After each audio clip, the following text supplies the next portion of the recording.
Merry Christmas, we wish you a Merry Christmas, we wish you a Merry Christmas and Happy New Year.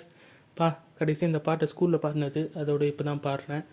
இந்த எபிசோடை கேட்டுக்கிட்டு இருக்க எல்லாருக்குமே happy Christmas and happy new year.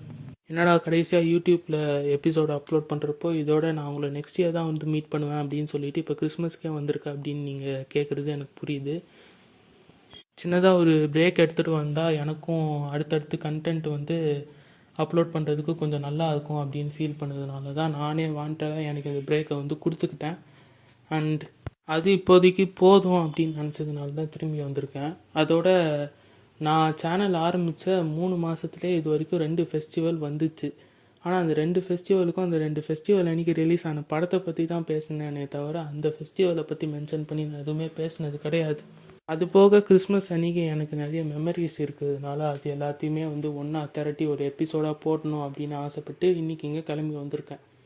And இதுக்கப்புறம் both YouTube and Spotify ரெண்டுத்துலேயுமே வந்து என்னுடைய பாட்காஸ்ட்டை வந்து உங்களால் கேட்க முடியும். அதனால் நான் வழக்கமாக சொல்கிற இன்ட்ரோ வந்து இதுக்கப்புறம் அதே மாதிரி சொல்ல முடியாது. என்ன பெரிய சேஞ்ச் இருக்க போகுது, இதுக்கு முன்னாடி ஸ்பாட்டிஃபைல நீங்கள் கேட்டுக்கிட்டு இருக்குது இல்லை யூடியூப்பில் நீங்கள் கேட்டுக்கிட்டு இருக்குதுன்னு சொல்லுவேன். இப்போ அது ரெண்டுமே இல்லாமல் வெறும்னே நீங்கள் கேட்டுக்கிட்டு இருக்குது ஒரு கதை சொல்லட்டுமா சார் பாட்காஸ்ட் பேசிக்கிட்டு இருக்குது நான் அவங்க ஆண்டோ அப்படின்னு சொல்லிட்டு இதே மாதிரி வாங்க போகலான்னு இன்ட்ரோக்குள்ளே கிளம்பிடுவேன். கிறிஸ்மஸ்னாலே எனக்கு உடனே ஞாபகம் வருது அப்படின்னு பார்த்தீங்கன்னா, எங்கள் ஸ்கூலில் வந்து முன்னாடிலாம் ஒரு சின்ன மஞ்சப்பை மாதிரி ஒன்று கொடுப்பாங்க, ஹேண்ட்பேக் ஒன்று. அதுக்குள்ளே வந்து ஒரு 2 கப் கேக்கு, ஒரு 2 சாக்லேட்டு, ஒரு 2 பலூனு, அதுக்கப்புறமா ஒரு கேலண்டரு, இந்த மாதிரி வச்சு கொடுத்து கிறிஸ்மஸ் லீவ் அன்றைக்கி எங்களை வீட்டுக்கு அமுச்சு விடுவாங்க. இதெல்லாம் இது வரைக்கும் எக்ஸ்பீரியன்ஸ் பண்ணாதவங்க யாராவது இது கேட்டுக்கிட்டு இருந்தீங்கன்னா பரவாயில்லையே உங்கள் ஸ்கூலில் இதெல்லாம் கொடுக்குறாங்களா அப்படின்னு கேட்டிங்கன்னா, எஸ், நான் படித்தது ஒரு கிறிஸ்டின் ஸ்கூல் அண்ட் ஆஃப்கோர்ஸ் ஒரு கிறிஸ்மஸ் அன்றைக்கி அவங்க அதை கொடுத்து தான் ஆகணும். எஸ்பெஷலி அதுலேயும் கேக்ஸை பற்றி மென்ஷன் பண்ணணும் அப்படின்னா, இப்போலாம் வந்து சோஷியல் மீடியாலலாம் ஒரு காமெடி வந்து அப்படியே பரவிக்கிட்டு இருக்கு. கேட்குது ஆனால் கேட்குது அப்படின்னு சொல்கிறது, அதுக்கப்புறமா இந்த ப்ளம் கேக்கை வந்து ரொம்ப ஹைலி ரேட் பண்ணுறது அப்படிங்கிற மாதிரியான விஷயம்லாம். ஆக்சுவலாக ப்ளம் கேக்கை வந்து எனக்கு தெரிஞ்சு அது ஒரு ஓவர் ரேட்டடான கேக்கு தான். ஏன்னா எல்லா இடத்துலையும் சோஷியல் மீடியான்னு மட்டும் கிடையாது, உங்கள் ஊரில் இருக்க எல்லா பேக்கரிலையும் நீங்கள் யோசித்து பார்த்தீங்கன்னா ப்ளம் கேக் மட்டும் நீங்கள் 1 kg வாங்கினீங்கன்னா இன்னொரு kg ஃப்ரீங்கிற மாதிரியான ஆஃபர்ஸ் எல்லாம் நீங்கள் நிறைய இடத்துல பார்த்துருக்கலாம், ஆன்லைனில் கூட பார்த்துருக்கலாம். அதுக்கான காரணம் வந்து அதில் நிறைய இந்த செரி போட்டுறது, இன்னும் வேறு மாதிரியான நட்ஸ் போட்டுறது, அதுக்கப்புறமா அதோடைய டேஸ்ட் அண்ட் கலர் எல்லாமே டிஃப்ரெண்ட்டாக இருக்கிறதுனால நிறைய பேருக்கு அது ரொம்ப அட்ராக்டிவாக இருக்குங்கிற மாதிரி தோணுது. ஆனால் எனக்கு வந்து அது மேலே பெருசாக இன்ட்ரெஸ்ட் இல்லை. ஒரு டைம்லலாம் அதோடய டேஸ்ட் கொஞ்சம் வீடாக இருக்குன்றதுனால நான் சாப்பிட்டதே இல்லை. இப்போலாம் சாப்பிட ஆரம்பிச்சிட்டேன். ஆனால் அதையும் தாண்டி எனக்கு வேறு ஒரு கேக் பிடிக்கும், ப்ளெயினான கேக். அதுலேயும் அந்த ப்ளெயினான கேக்கையே வந்து கப் கேக்காக ஒரு பேப்பர் கப்பில் வச்சு கொடுத்தாங்க அப்படின்னா ஐ எம் டோட்டலி ஃபினிஷ்டு. எதுக்கு நான் அந்த பேப்பர் கப்புங்கிறத மென்ஷன் பண்ணி சொல்கிறேன் அப்படின்னா, அந்த நார்மல் பிளெயின் கேக்கை வந்து அந்த பேப்பரை பிரித்து சாப்பிட்டு முடித்ததுக்கப்புறமா அந்த பேப்பரில் அந்த கேக்கோடைய பீசஸ்லாம் கொஞ்சம் கொஞ்சமாக ஒட்டியிருக்கும். அதை பீடா மாதிரி 4ஆக மடித்து அப்படியே வாய்க்குள்ளே போட்டு மெல்றப்போ ஒரு ஃபீல் வரும் பாருங்கள். அதை வந்து அப்படியே மென்று முடிச்சுட்டு அதில் இருக்க கேக் எல்லாத்தையுமே அப்படியே ஜூஸாக உள்ளே இழுத்துக்கிட்டு வெறும் பேப்பரை மட்டும் ஃபில்டர் பண்ணி வெளியே கொண்டு வரதுல தான் நான்லாம் பெரிய ஸ்பெஷலிஸ்ட் அந்த டைமில். இப்போ பண்ணால் அதெல்லாம் கொஞ்சம் இன்டீசெண்டாக இருக்கும் அப்படிங்கிறதுனால எல்லோரும் இருக்கிறப்போ பண்ண மாட்டேன், தனியாக இருக்கிறப்போ அதெல்லாம் நிறைய பண்ணுவேன். அது போக எனக்கு கவரில் கொடுக்குற இந்த சாக்லேட்டு கேக்ஸ் இது எல்லாத்தையுமே வந்து நான் சாப்பிட்ருவேன், இல்லைனா என் ஃப்ரெண்ட்ஸ் என்கிட்டேருந்து பிடுங்கிப்பானுங்க. இது ஒன்று தான் நடக்கும். அதுக்கப்புறமா கொடுக்குற இந்த பலூனை வந்து மேக்ஸிமம் ஸ்கூல்லே வந்து அதை உடச்சிருவேன். எப்படியாவது ஊறும்போதே ஒன்று உடஞ்சிரும். அப்படி இல்லைன்னா மேபி சக்ஸஸ்ஃபுல்லி ஊதி அது ஒரு பலூனாக வந்துச்சு அப்படின்னா அதை வச்சு விளாட்றது, அதில் தண்ணி பிடிச்சி ஒருத்தர் அடிச்சு விளாட்றதுன்னு இந்த மாதிரி அந்த பலூனும் வந்து அங்கேயே நாஸ்டி ஆகும். இதெல்லாம் போக அந்த கவருக்குள்ளே ஒரு கேலண்டரை மட்டும் வச்சுட்டு நான் வீட்டுக்குள்ளே வருவேன். வீட்டை கதவு திறந்து பார்த்தா நம்ம போனது நம்மளுடைய வீடா இல்லை கேலண்டர் கிடையாதுன்னு தெரியாத அளவுக்கு நம்ம வீட்டுக்குள்ளே எக்கச்சக்க கேலண்டர்ஸ் இருக்கும். புது வருஷம் ஓப்பன் ஆகுது அப்படின்னாலே நம்ம போகிற கடைகள் பெரிய பெரிய மல்டி காம்ப்ளெக்ஸ்லேருந்து நம்ம தெருவுக்கு பக்கத்தில் இருக்கிற ஒரு சின்ன அண்ணாச்சி கடையாக இருந்தால் கூட நம்ம எதுக்கெல்லாம் பர்ச்சேஸ் பண்ணுறோமோ அது எல்லாத்துக்குமே சேர்த்து இருந்தால் அங்கே கேலண்டர் வச்சுக்கோங்க அப்படின்னு சொல்லிட்டு சும்மா நம்ம கையில் கொடுத்து அனுப்பிச்சி விட்டுறாங்க. பர்ச்சேஸே வேணாண்டா அப்படின்னு சொல்லிட்டு நீங்கள் வீட்டிலே உட்காந்துருந்தீங்க அப்படின்னாலும் நீங்கள் ஸ்கூல் போனீங்கன்னா அந்த இடத்துல கிடைக்கும், இல்லை ஆஃபீஸ் போகிற இடத்துல நம்ம அப்பா அம்மாவுக்கு கொடுத்து அனுப்பிச்சி விட்ருவாங்க.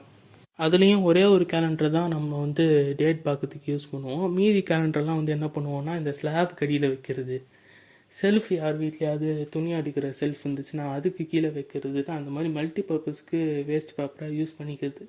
மாட்டின அந்த ஒரு கேலண்டர்லேயும் வந்து ஒரு 4 நாள் பார்ப்போம். அதுக்கப்புறமா எங்கே போனாலும் நமக்கு எப்போயாவது டேட் தேவைப்பட்டுச்சு அப்படின்னா இப்போல்லாம் நிறைய பேர் ஃபோன்லேயே பார்த்துக்கிறாங்க. கிறிஸ்மஸை பற்றி பேசுறதை விட்டுட்டு ஏதோ கேக்கு கேலண்டர்னு கடங்கார மாதிரி பேசிகிட்டு இருக்கேன்னு சொல்கிறது எனக்கு புரியுது. நான் அதுலேருந்து அப்படியே தாண்டி கிறிஸ்மஸ் கண்டென்ட்டுக்குள்ளே வந்தோம் அப்படின்னா, கிறிஸ்மஸ்னாலே நமக்கு மெயினாக ஞாபகம் வர 2 கேரக்டர்ஸை பற்றி பேசணும் அப்படின்னா, அதில் ஒன்று வந்து கிறிஸ்மஸ்னாலே அது ஜீசஸோடைய பர்த்டே. அப்போ அன்றைக்கி அவர் அந்த மாட்டு தொழுவத்தில் வந்து பிறந்தது. அன்றைக்கி 3 ராஜாக்கள் வந்து அவருக்கு வந்து gift கொடுத்து அதை வந்து செலிப்ரேட் பண்ணதுங்கிற மாதிரியான விஷயம். அதை வந்து ஒரு ட்ராமாவாக எல்லா இடத்துலையும் அங்கங்கே இருக்க கிறிஸ்டியன் ஸ்கூல்ஸு, சர்ச்ஸு அந்த மாதிரி இருக்கிற இடத்துலலாம் இதை வந்து நடத்தி காட்டியிருப்பாங்க. நான் தான் இன்னொரு எபிசோடில் கூட சொன்னேனே, நான் வந்து ஜோசஃபாக நடிச்சிருக்க வேண்டிய ஒரு இடம் அதை அப்படியே ஸ்லிப் ஆகி கடைசியில் 3 ராஜாக்கள் கேரக்டர் கொடுத்து அமுச்சு விட்டாங்க அப்படின்னு. அந்த எபிசோடு கேட்குறவங்களுக்கு புரிஞ்சிருக்கும் நான் என்ன சொல்ல வரேன்னு. அதனால் அதை அப்படியே ஸ்கிப் பண்ணிவிட்டு இன்னொரு பக்கம் வந்தீங்க அப்படின்னா, சாண்டா கிளாஸ். பொதுவாக குழந்தைங்களுக்கு வந்து இந்த கிஃப்ட்ஸு, சாக்லேட்ஸு இந்த மாதிரி விஷயம் வந்து கேட்டாலே அவங்க ரொம்ப எக்ஸைட் ஆகிடுவாங்க. இது ரெண்டுத்தையும் கொடுத்துக்குதுன்னே ஒரு ஆள் இருக்காங்க, ஒரு கேரக்டர் இருக்குது அப்படின்னு கேள்விப்பட்டால் அஃப்கோர்ஸ் அவர் நமக்கு பிடிக்காமையா போகும். கிறிஸ்மஸ் தாத்தா வந்து உண்மையாலே இருக்காங்க அப்படின்னு சொல்லிட்டு நம்பின ஆளுங்களில் வந்து என்னோடய ஜென்ரேஷனில் கொஞ்சம் கம்மி தான். நான் ஒரு பாயிண்ட்டில் நம்பியிருக்கேன், ஆனால் அது வந்து சேச்சா இருக்காது அப்படின்னு சொல்லிட்டு இக்னோர் பண்ணிவிட்டு சீக்கிரமாகவே அதுலேருந்து வெளியே வந்துட்டேன். என்ன மாதிரியே நிறைய பேர் வந்து கிறிஸ்மஸ் தாத்தா இருக்காங்க அப்படின்னு சொல்லிட்டு நம்பியிருந்தீங்கன்னா, நான் வந்து போலில் வந்து போடுறேன், எஸ் ஆர் நோவான்னு மட்டும் வந்து மென்ஷன் பண்ணுறேங்க. ஸ்கூலில் வந்து இந்த ஜீசஸ் பிறக்கிற ஸ்கிட்டையும் தாண்டி இந்த கிறிஸ்மஸ் தாத்தாக்குன்னு தனியாக ஒரு செக்மெண்ட்டே இருக்கும். ஆக்சுவலாக 11th 12th 2 பசங்க இல்லைனா 2 பொண்ணுங்க, அவங்க வந்து என்ன பண்ணுவாங்கன்னா, இந்த சன் மியூசிக்கில் வந்து ஆங்கரிங் பண்ணுற மாதிரி ஸ்டேஜ் மேலே ஏறி நின்றுட்டு கிறிஸ்மஸ் தாத்தா வேஷம் போட்டு இன்னொரு பையனை வந்து கூப்பிட்டு அவனை வச்சு ஒரு சில காமெடிகள்லாம் பண்ணி, அதுக்கப்புறமா டீச்சர்ஸ் சில பேரை வந்து சில இன்ட்ஸு சொல்லி கூப்பிடுவாங்க. அதாவது இப்போ ஒரு பேர் இருக்குது அப்படின்னா அவங்க வந்து இந்த மாதிரி நடந்துப்பாங்க, அவங்க வந்து இந்த கிளாஸ்லேருந்து இந்த கிளாஸ்க்கு வந்து இருப்பாங்க, அவங்களுக்குன்னு ஸ்பெசிஃபிக்காக அவங்க அடிக்கிறப்போ சொல்கிற சில டைலாக்ஸு, அதுக்கப்புறமா அவங்களுடைய மேனரிசம்ஸு இதெல்லாம் ஸ்டேஜில் வந்து பண்ணி காட்டி அந்த டீச்சர்ஸை வந்து நாங்கள் இங்கே ஆடியன்ஸ் சைட்லேருந்து ஒரு ஹெவி எமோஷனோட கத்தி அதுக்கப்புறமா அவங்கள ஸ்டேஜில் ஏற்றி ப்ரைஸ் கொடுத்து அனுப்புறதெல்லாம் ஒரு